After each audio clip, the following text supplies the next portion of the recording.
The night I won the lottery, the world, my world anyway, didn't just change. It exploded. I remember the ticket.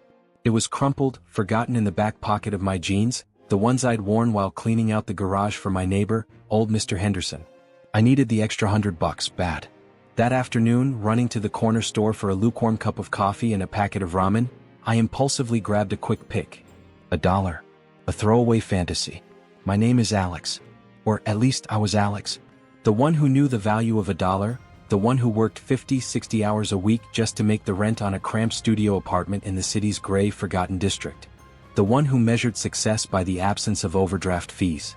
That Alex vanished the moment the numbers flashed across my phone screen. The first jolt wasn't even about the money. It was a physical thing. A sudden, cold surge of adrenaline that made my knees lock and my stomach turn inside out. I remember staring at the numbers, 6 of them. Matching. All of them.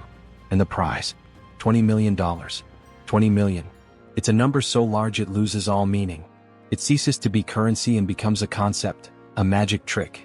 I reread the notification, then checked the local news site, then called the lottery office, 3 times, just to hear a real human voice confirm the absurdity. I didn't scream.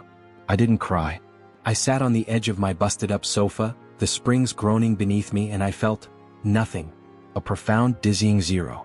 It was the calm before the storm. The moment before the universe decided to rewrite every single line of my personal script.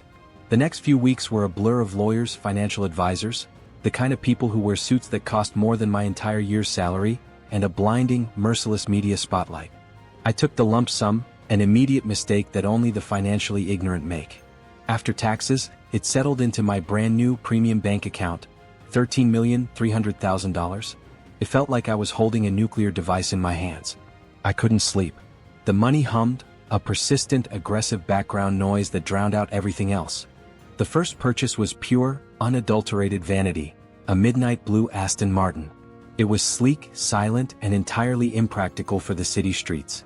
I drove it exactly 3 times, mostly just to stare at my reflection in the glass of storefronts, trying to reconcile the guy driving the $20 million car with the guy who'd spent last Tuesday counting change for a subway fare. Then came the apartment. Not a humble, slightly nicer place. A penthouse. Floor-to-ceiling windows overlooking the entire downtown skyline. 4,000 square feet of marble glass and a view that mocked my old life. I filled it with things. Expensive art I didn't understand, designer clothes I rarely wore, and a sound system that could rattle the windows of the building across the street. I was trying to buy a new identity. Alex the worker, the hustler, was an embarrassment I needed to bury. I was now Alex the successful, Alex the visionary, Alex the guy who deserved all of this. But the money didn't buy me security. It bought me access. Access to a world I'd only read about in magazines. The VIP sections of exclusive clubs, the charity galas where the entry fee was a small country's GDP, the private jet flights to places like St. Barth and Monaco for weekends that blurred into one long, expensive haze.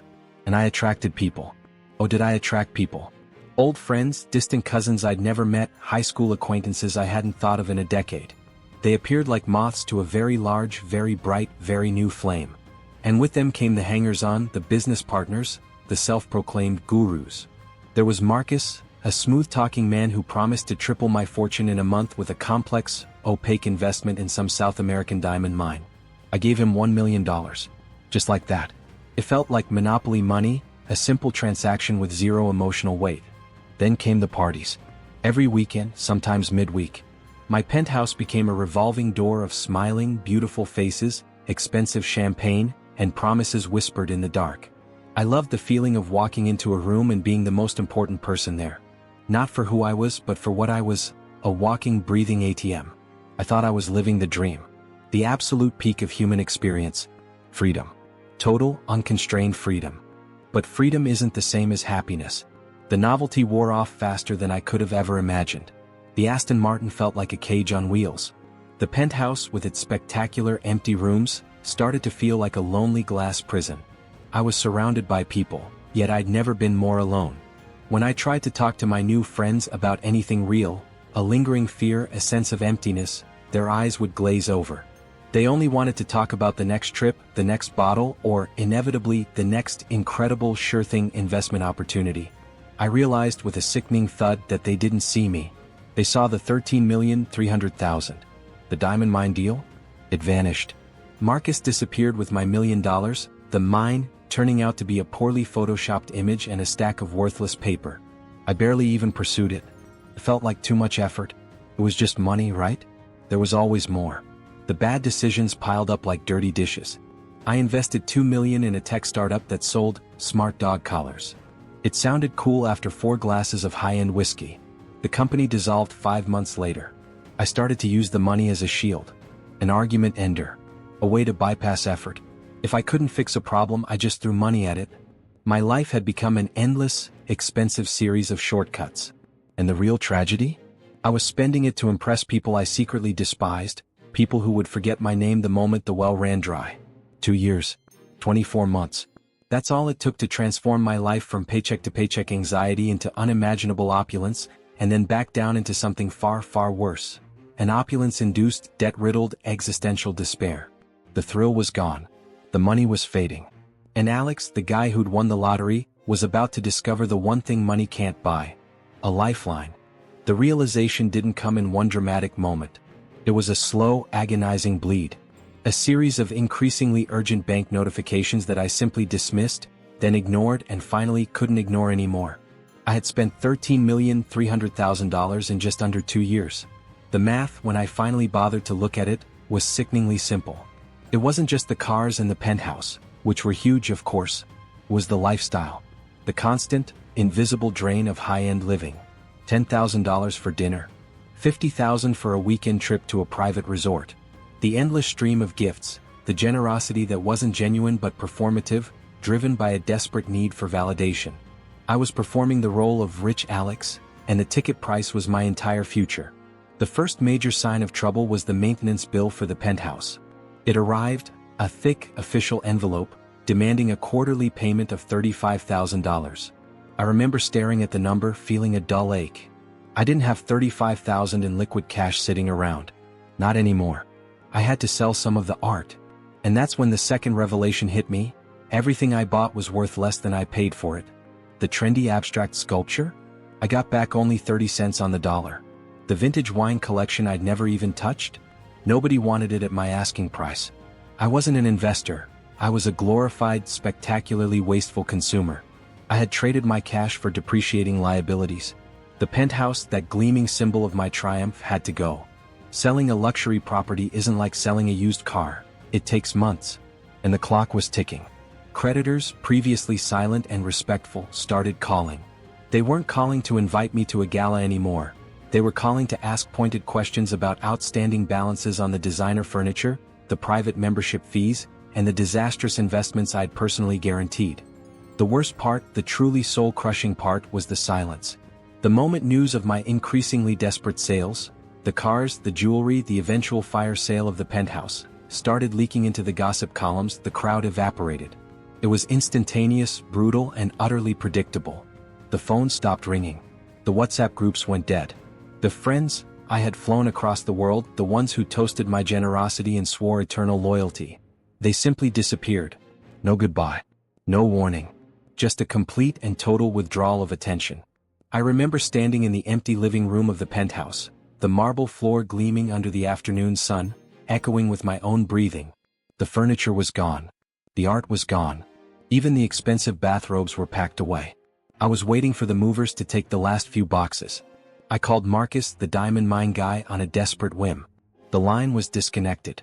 I messaged Clara, a woman who'd spent 2 straight weeks traveling Europe with me, laughing at every one of my terrible jokes. The message went unread, then, a day later, I found I had been blocked. My identity, the one I had so painstakingly constructed out of banknotes and champagne bubbles, was tied entirely to my spending power. When the money left, so did Alex the VIP. What was left was just Alex. The terrified guy with $100 pair of jeans and no idea how to pay the electric bill, only this time he had a 6-figure debt portfolio. My fall wasn't just financial. It was existential. It stripped me bare and forced me to look at the pathetic, needy man I had become. A man who believed he had to buy his friends, buy his self-worth, and buy his happiness. The final blow landed 8 months after I realized I was in trouble. After selling everything, after liquidating my remaining meager investment portfolio for pennies, I was left with a net total of negative $50,000. I had managed to turn a $13 million fortune into a substantial, immediate debt. I was living in a cheap, temporary extended-stay hotel room. No view, just the constant hum of the air conditioning and the smell of stale microwave popcorn. I remember sitting on the edge of the stiff mattress, holding the final foreclosure notice on the penthouse. A legal formality now, but still a cold, sharp reminder of my failure. I picked up the phone. I hadn't spoken to my sister Sarah in over a year. I'd been too proud, too embarrassed by my new extravagant life to let her in. I told her I was busy traveling. I dialed her number. My voice, when I finally spoke, cracked. "Sarah, it's Alex." I didn't tell her about the $20 million I'd won. I didn't tell her about the parties or the cars. All I could manage to get out was, "I need help. I have nothing left." Her response wasn't anger or judgment. It was simple, quiet compassion. "Where are you, Alex? I'm coming to get you." That was my lowest point. Not the bankruptcy. Not the loneliness. But the shame of having to admit to the one person who truly loved me that I had taken the greatest gift life could offer and burned it to ash, leaving me dirtier and poorer than I had been before the win. The shame was a physical weight pressing down on my chest. I took the bus to her small house in the suburbs. A place I'd once sneered at for being too small and too far from the action. When she opened the door, she didn't hug me immediately. She looked at me. Really looked. I was gaunt, unshaven, and wearing the same ill-fitting suit I'd worn to one of my failed investment meetings. "Welcome home, Alex," she said softly. It wasn't home. Not yet. It was a starting line for a debt I couldn't even calculate, a debt not of money but of self-respect. The spare room at Sarah's house was small, utilitarian, and blessedly quiet. It had a twin bed, a worn wooden dresser, and a window that looked out onto a perfectly ordinary, well-kept suburban lawn. No skyline view. No marble. Just quiet. For the first few weeks, I felt like a patient recovering from a massive, self-inflicted injury. I didn't leave the house much. I couldn't face the idea of running into anyone who knew Rich Alex. The fear of judgment, of having to explain the spectacular, complete failure, was paralyzing. Sarah was my anchor. She never once asked about the money. Not about the $20 million I won, or the $13 million I spent, or the $50,000 I owed. She simply set boundaries. "You help with the dishes, Alex. You help with the garden. You need to start moving." It was the lack of pity that forced me to move. She treated me like a broken-down adult, not a child. One rainy afternoon, I was rummaging through a box of old college textbooks Sarah had stored in the closet. I found a dusty spiral notebook. My handwriting. It was a budget I had meticulously planned back when I was making $35,000 a year. Every penny accounted for. Rent, utilities, ramen, a tiny, aspirational savings goal. I sat on the bed and compared that notebook to the chaos of the last 2 years. The first Alex, the one who scraped by, knew the value of effort. He knew that $500 was a huge, significant victory. The new Alex, the lottery winner, had lost all sense of scale. I could spend $1,000 on a single bottle of water at a club and barely register it. It was like I was living in a video game, treating the money as an infinite resource cheat code. I had equated having money with being worthy. When I was broke, I felt inadequate. When I was rich, I felt invincible, but the feeling was hollow. I hadn't changed who I was. I had just magnified my insecurities. I was still the same insecure guy, only now I was drowning them in Cristal instead of cheap beer. My ignorance was the most expensive mistake. I hadn't just lacked financial literacy, I lacked financial respect. I treated money like a magical substance, not a tool earned through intelligence and discipline. I never learned about compound interest, diversification, or risk management. I believed the gurus because I wanted a quick fix, the same mentality that made me buy the ticket in the first place. I realized I wasn't bankrupt because I was unlucky. I was bankrupt because I was ignorant, arrogant, and terrified of not being seen as successful. Sarah, sensing my shift from paralyzed despair to simmering self-loathing, suggested a change of focus. "Alex," she said one night while watching a documentary about people rebuilding their lives, "you need to stop thinking about the money you lost and start thinking about the person you want to be." She pointed me toward the local community center. They needed volunteers. Not for anything glamorous. They needed someone to help organize their administrative archives and tutor high school students in basic math. I hesitated. Tutoring? Me? The guy who blew a fortune on smart dog collars? But I went. The first day was humbling. I wasn't signing multi-million-dollar contracts. I was alphabetizing folders and helping 15-year-olds grasp the concept of algebraic expressions. The pay was nothing. The reward, however, was immediate and deeply restorative. When a student, a shy girl named Elena, finally grasped how to solve a complex equation, her face lit up. She wasn't thanking rich Alex. She was thanking Alex, the guy who spent an hour patiently explaining the same step 5 different ways. That moment of genuine connection, of useful effort, was worth more than the Aston Martin and the penthouse combined. It was the first time in 2 years I had felt a real, honest sense of accomplishment that didn't involve signing a check. I started tutoring 3 days a week. I spent the rest of my time on Sarah's old laptop, not looking at stock charts or luxury real estate, but at free online financial courses. I devoured lectures on budgeting, personal finance, debt repayment strategies, and investment basics. I started small. I created a budget, a real one this time, tracking every single dime of the meager money I earned from part-time work Sarah helped me find at a hardware store. I was learning the language of money from the ground up. I realized that wealth isn't about the size of the initial injection.